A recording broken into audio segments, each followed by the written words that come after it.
कि ये संख्या अभाज्य संख्या एक और स्वयं के अलावा किसी अन्य संख्या से विभाजित नहीं होती है, ठीक है ना। जैसे ये 2 है, 2 को ले लेते हैं अपन, तो 2 में 1 से भाग चला जाएगा और 2 से भाग चला जाएगा। इसके अलावा कोई संख्या है जिससे जो इसको डिवाइड कर दे या विभाजित कर दे? नहीं है ना। तो ये ऐसी संख्याएं क्या कहलाती हैं? अभाज्य संख्याएं कहलाती है, ठीक है जी। अब देखो यहाँ पर एक बात ध्यान रखना कि ये दो है ना, अभाज्य संख्याएं जो है वो 2 से शुरू होती है, ठीक है। 2 सबसे छोटी अभाज्य संख्या या प्राइम नंबर है।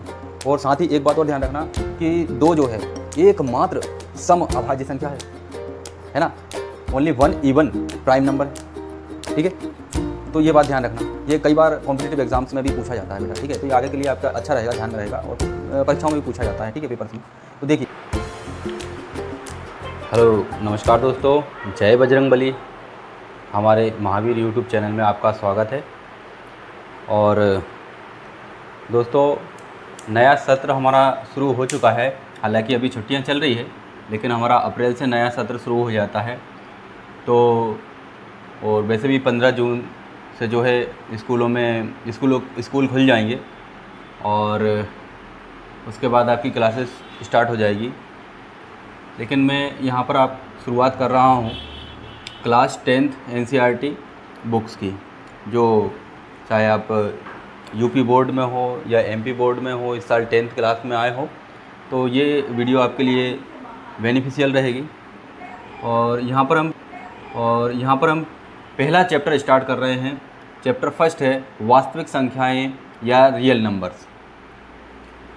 तो रियल नंबर्स शुरुआत कर रहे हैं हम। तो देखिए, रियल नंबर्स या वास्तविक संख्याएं क्या होती है, उसको समझने से पहले आपने पहले जो पूर्व कक्षाओं में आपने पढ़ा होगा, है ना, जो संख्याएं आपने पढ़ी हैं, प्राकृत संख्या, पूर्ण संख्या, पूर्णांक संख्या, तो इनके बारे में थोड़ा सा हम इंट्रोडक्शन देख लेते हैं। अगर किसी को थोड़ा सा अगर भूल गए हों या नॉलेज नहीं है थोड़ा, है ना, तो उसके लिए क्या करेंगे, हम पहले एक बार देख लेते हैं। तो प्राकृत संख्या क्या होती है?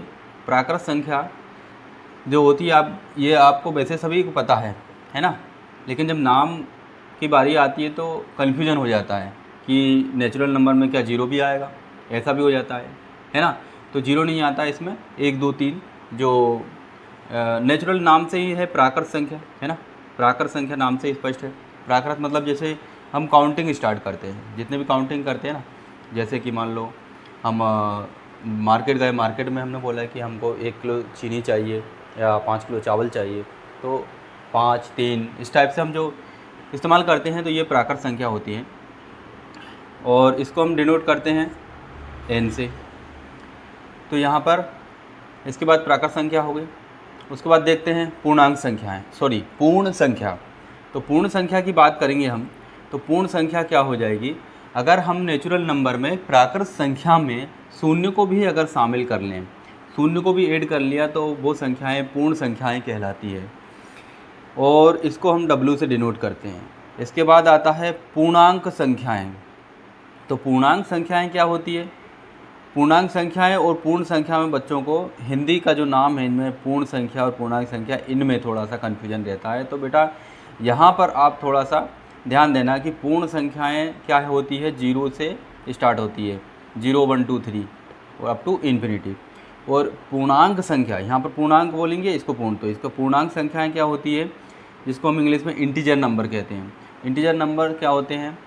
जिसमें सारे ऋणात्मक संख्याएं आ जाती है और सारी धनात्मक संख्याएं आ जाती है और साथ में 0 रहता है। ऐसा समझ सकते हैं हम कि अगर 0 से लेफ़्ट साइड पर जाएंगे तो संख्याएं घटती जाती है अनंत तक, और 0 से राइट साइड पर जाएंगे, मतलब इस दिशा में, तो संख्याएं बढ़ती जाती है अनंत तक, ठीक है।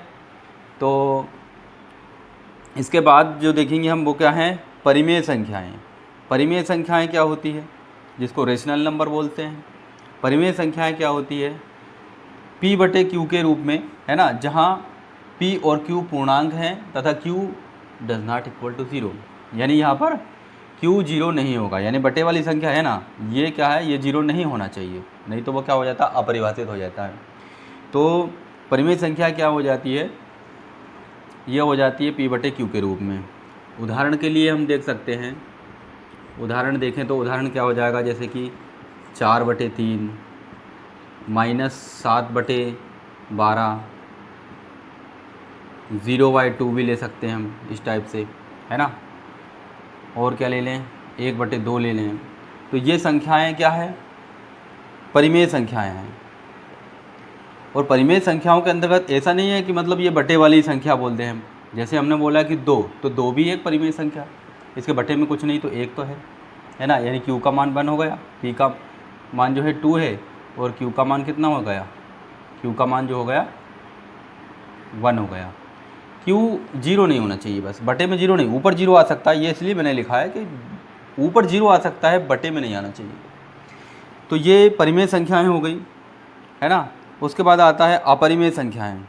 अपरिमेय संख्याएं जो है, अपरिमेय संख्याएं क्या कहलाएंगी, ऐसी संख्याएं जिन्हें हम P/Q के रूप में, है ना, जहाँ Q is not equal to 0 के रूप में नहीं दर्शा सकते, ठीक है, इस रूप में नहीं दर्शाया जा सकता है। तो ये संख्याएं क्या कहलाएंगी, अपरिमेय संख्याएं। अब इसका भी उदाहरण देख लेते हैं अपन। उदाहरण क्या हो जाएगा, जैसे कि √2, √5, पाई, है ना। ये संख्याएं क्या हो जाएगी, इसको लिख दो आदि। तो ये संख्याएं क्या हो जाएगी, अपरिमेय संख्या होंगी, ठीक है। तो यहाँ पर ये परिमेय संख्या हो गई, ये अपरिमेय संख्या हो गई, ठीक है। अब याद ध्यान रखना है यहाँ पर कि जो दूसरे तरीके से भी हम समझते हैं कि जो अपरिमेय संख्याएं होती है ना, अपरिमेय संख्याओं का जो दशमलव प्रसार होता है, वो दशमलव प्रसार ना तो शांत होता है और ना ही आवर्ती होता है। आवर्ती क्या होता है ये पता होना चाहिए आपको बच्चों। आवर्ती का मतलब होता है कि कोई संख्या बार बार रिपीट होती है, या कुछ अंक होते हैं जो दशमलव के बाद बार बार रिपीट होते हैं, तो उसको आवर्ती बोलते हैं, ठीक है। और जो आवर्ती नहीं है तो वो अनावर्ती हो जाएगा, यानी कि संख्याएं कुछ भी आ रही है, जैसे कि दशमलव प्रसार में देख लें हम, जैसे यहाँ पर 0.07, फिर 0.07, फिर 0.007, है ना, फिर 0.000 4 बार, और डैश डैश डैश, इस टाइप से अनंत तक चली जाती है। मतलब यहाँ पर किसी नंबर की, पर्टिकुलर नंबर्स की आवृत्ति भी नहीं हो रही है और ना ही शांत है दशमलव प्रसार, ठीक है। तो ये जो है इस प्रकार की संख्याएं अपरिमेय संख्याएं कहलाती हैं।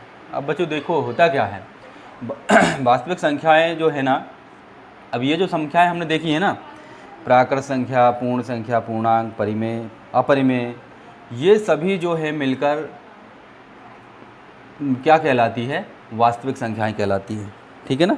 ये सभी क्या कहलाती है, वास्तविक संख्या कहलाती है। अच्छा, रेशनल नंबर पूर्णांक संख्या को इंटीजर से दर्शाते हैं, परिमेय संख्या को Q से दर्शाते हैं, और अपरिमेय संख्या को T से दर्शाते हैं, है ना, या फिर Q डैश से भी दर्शा देते हैं।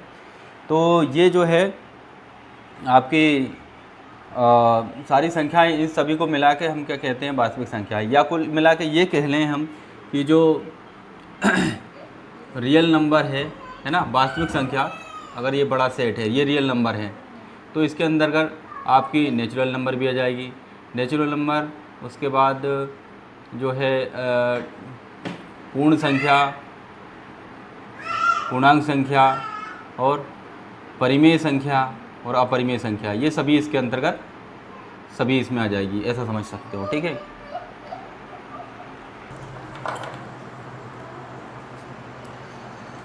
तो बच्चों अब हम आगे देखेंगे प्रमेय 1.1 अंक गणित की आधारभूत प्रमेय, या जिसको फंडामेंटल थ्योरम ऑफ अर्थमेटिक भी कहते हैं। तो ये थ्योरम बहुत ही इम्पोर्टेंट थ्योरम है, इसको ध्यान में रखना है ना। तो सबसे पहले इसको हम जो भी लिखा है स्टेटमेंट, इसको समझ लेते हैं, इस थ्योरम का, इस प्रमेय का जो कथन है उसको समझ लेते हैं, ठीक है।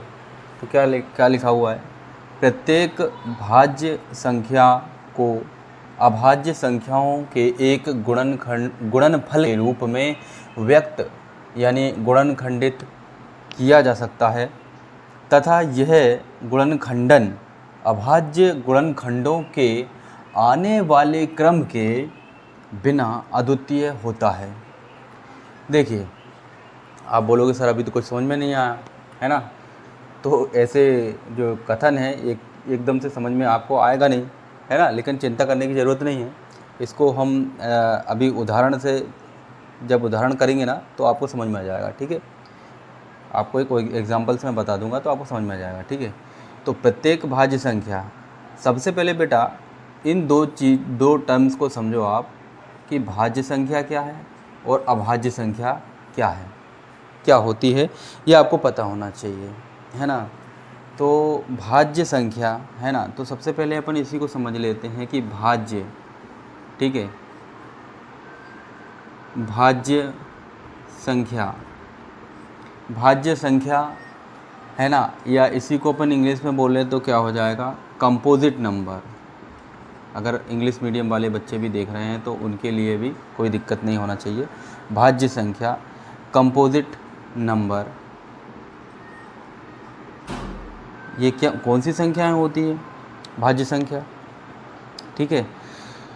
तो बेटा ऐसी संख्याएं जिनके, बहुत ध्यान से सुनना है ना, ये आप दिमाग में बैठा लिया आपने तो आप कभी कंफ्यूज नहीं होगे कि भाज्य संख्याएं ऐसी संख्याएं जिनका एक एवं स्वयं, है ना, यानी जो संख्या है खुद, उसके अतिरिक्त एक और अन्य गुणनखंड होता है ना।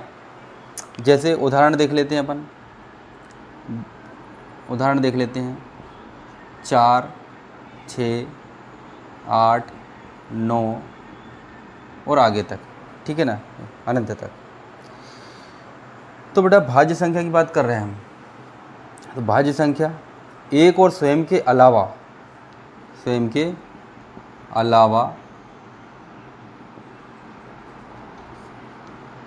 अलावा एक और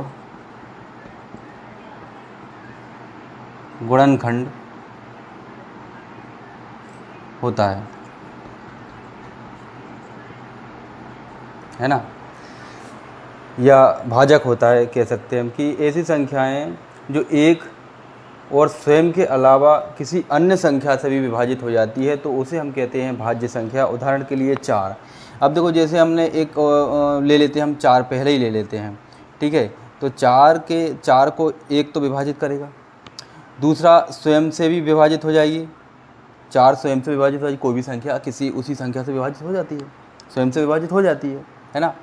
और इसके अलावा देखें तो एक संख्या और मिलती है 2, ठीक है ना, 2 भी मिलती है जो 4 को विभाजित करती है, यानी इसके 2 से अधिक गुणनखंड हो गए, 2 से अधिक भाजक हो गए, ठीक है नहीं। जैसे यहाँ 2 से भी भाग चला जाएगा, 4 से भी और 1 से भी, तो 2 से अधिक होना चाहिए, ठीक है ना भाई। अब देख लो बेटा, कन्फ्यूजन दूर हो जाएगा आपका। देखो अभाज्य संख्या, अभाज्य संख्या, अभाज्य संख्या इसको अपन बोल सकते हैं इंग्लिश में प्राइम नंबर, प्राइम नंबर। ये होती है 2, 3, 5, 7 अप टू इन्फिनिटी, ठीक है।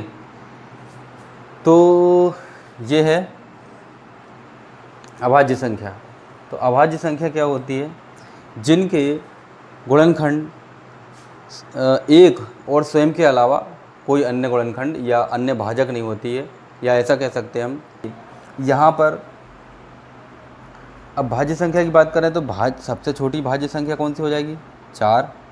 कौन सी हो जाएगी, 4, ठीक है ना।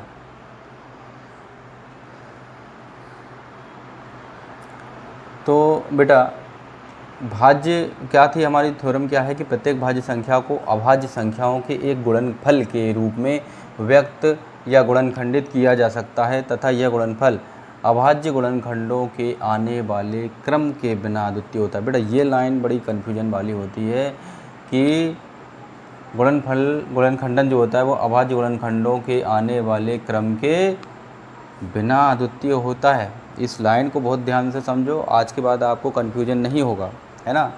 अगर इस बात को आपने ध्यान से समझ लिया तो ठीक है। पहले मैं इसको रफ कर देता हूँ, है ना, फिर इस चीज़ को हम समझते हैं।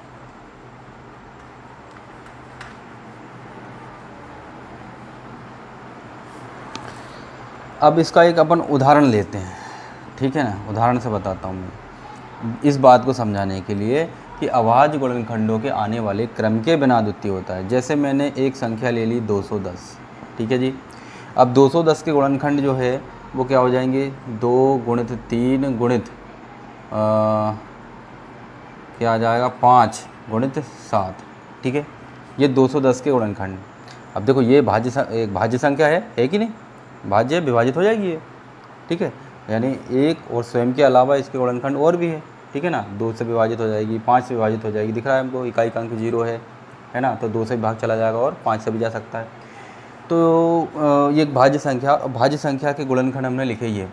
अब इसका क्या मतलब हुआ, ये गुणनखंड हो गए, ठीक है ना, क्या गुणनफल के रूप में व्यक्त किया जा सकता है, ठीक है जी। तो ये देखो गुणनफल के रूप में किनके, अभाज्य संख्याओं के गुणनफल के रूप में। तो अभाज्य संख्या है ना, 2 अभाज्य संख्या, 3 है, 5, 7, ये क्या है, अभाज्य है ना। इनमें से कोई भाज्य संख्या है क्या, नहीं है।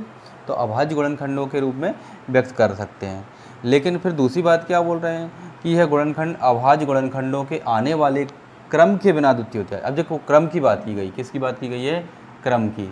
यहाँ पर क्रम की बात की गई है, तो क्रम क्या है, क्रम जैसे मान लो मैं इसको इसके बजाय ऐसा भी लिख सकता हूँ कि 3 गुणित 5 गुणित 7 गुणित 2। इससे कोई संख्या को गुणा करने पर कोई फ़र्क आएगा क्या, इन अभाज्य गुणनखंडों का गुणा करने पर, चाहे ऐसे गुणा करो चाहे ऐसे गुणा करो, लेकिन आएगा तो 210 ही, है ना। तो इस क्रम की बात हो रही है कि इस क्रम को छोड़कर अद्वितीय होता है, यानी यूनिक होता है। अद्वितीय का मतलब क्या होता है कि केवल और केवल एक। तो 210 की बात कर रहे हैं अपन, 210 का गुणनखंड क्या होंगे, केवल ये होंगे, 2 की घात 1, 3 की घात 1, 5 की घात 1, 7 की घात 1, इस टाइप से, ठीक है ना। तो ये अद्वितीय गुणनखंड होंगे इसके। तो ये अपनी थ्योरम है, ठीक है ना। ये थ्योरम क्या है, अंकगणित की आधारभूत प्रमेय या फंडामेंटल थ्योरम ऑफ अरिथमेटिक कहलाती है, ठीक है दोस्तों। अब इसके बाद जो है अगले वीडियो में हम प्रश्नावली 1.1 करवाएंगे। प्रश्नावली 1.1 के क्वेश्चंस करेंगे, ठीक है।